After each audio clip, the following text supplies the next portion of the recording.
Hi there, my name's Natalie Lowe, and today we're speaking with Realtor Ronald Cram of Desert Probate Team. Ron, tell us a little bit about probate real estate and how you chose that niche. First, Natalie, thank you for having me on. Probate real estate is a term that is used for inherited real estate. It applies whether people are going through the probate process or through a trust administration process. My partner, Megan, and I decided to get involved in this niche, probate real estate, because we see that the clients really need and deserve a higher level of service. You see, settling a estate can be a very confusing and complex and stressful time.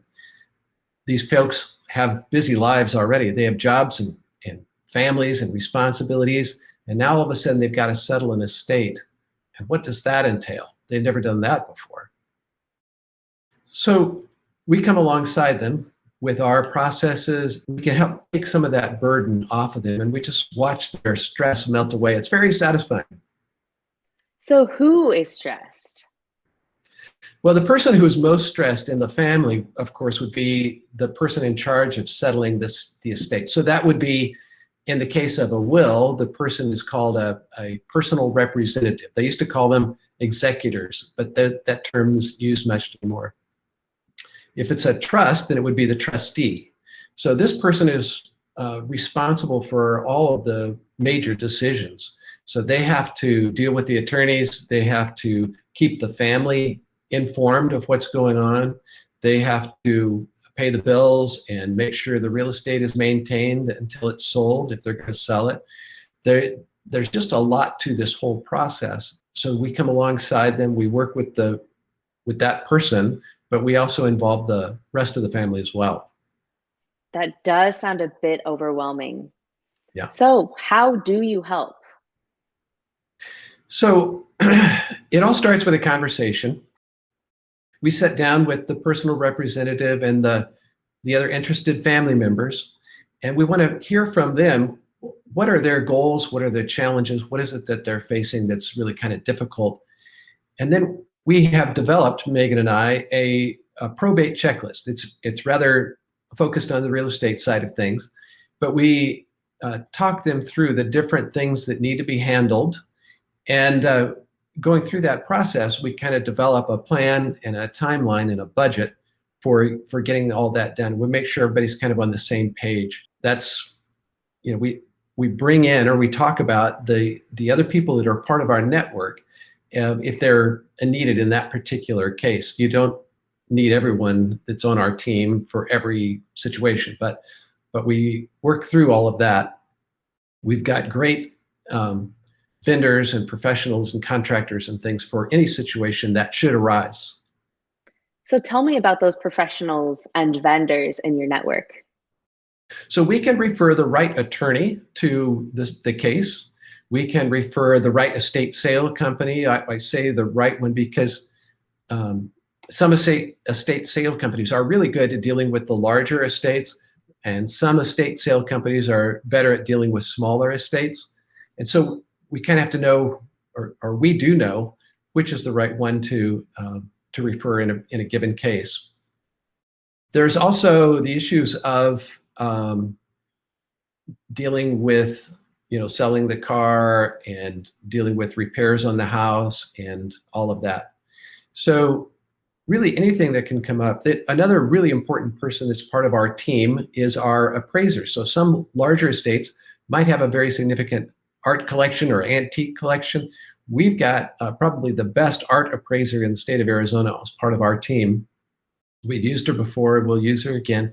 And she's just great. She used to work for Sotheby's famous auction house in London for a while. Mm-hmm. And I just love to introduce her to folks. So you mentioned referring the right attorney.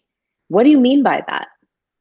Well, attorneys have their own personal preferences. There's some attorneys like to deal with the informal probates. That is the probates where the family is all getting along together. And those are pleasant. And there are some attorneys that are good even at helping avoid probate altogether. That can legally be done in some cases when it's a smaller estate. There are other attorneys that focus on dealing with the formal probates where the family is disagreeing, and that's needed too at certain times. So, but we can refer the right attorney for those cases. Okay, so it sounds like you have a good network of people to bring along. Yes. That does seem valuable, but you did mention that sometimes families fight. Do you ever get involved when families disagree? Well, we honestly we'd like to get involved in the situation before the family's fighting. We think that open communication is really important and can help prevent some of those family disagreements.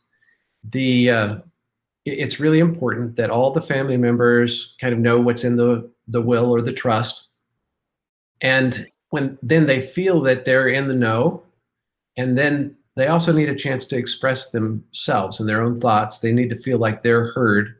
When that happens, then they may not agree with a decision that a personal representative or trustee makes, but at least they know that they've been heard. And so that helps to keep the peace. Very interesting. So, how much do you charge for these services? Well, as real estate professionals, we don't charge for these services directly. We provide these services as a way to earn their real estate business. That's really where we earn our living. I see. Is there anything else our viewers need to know? Yes, there is actually. If you're going through a probate or a trust administration situation, you're likely to receive a number of unsolicited cash offers for real property. The Arizona market is famous for these kind of offers, and typically these offers will come in at 25 to 35% below what is called the ARV, the after repair value. And sometimes these people can negotiate pretty hard. And in my opinion, as a real estate professional, it's rare for those offers to really be the best thing for the family. In most cases, they're going to be better off having a real estate professional like myself take the house and list it on the MLS as an as-is cash-only deal, if that is assuming the house is in at a distressed situation, can't be financed. That's usually when these cash buyers like to come in with really low ball offers. They can tell you that their deal is very competitive and all that, but that's rarely true. If you get unsolicited cash offers, give me a call. Let me work it through with you, and I'll help you. I'll help you in that situation. Okay, so you mentioned that probate checklist. How Right. can we get it? So the probate checklist is something that my partner and I developed together. And the best way to get it is just to contact me. We'll set up an appointment and we'll sit down together and go through the checklist. And at the end of that time, you'll have a plan, a timeline, and a budget. And that's really the best way to get you moving. Great. Well, what's the best way to contact you? Well, an easy way is to remember our website, desertprobateteam.com. You can always contact me through that or through our Facebook business page, or you can call me directly at 602-935-7960. Great. Right. Well, all of this has been invaluable and very interesting. Thanks for being here. Well, thank you, Natalie. I appreciate you taking the time to do this. Awesome. And stay tuned for next time when Ron is going to show us his strategy for selling real estate. Thank you.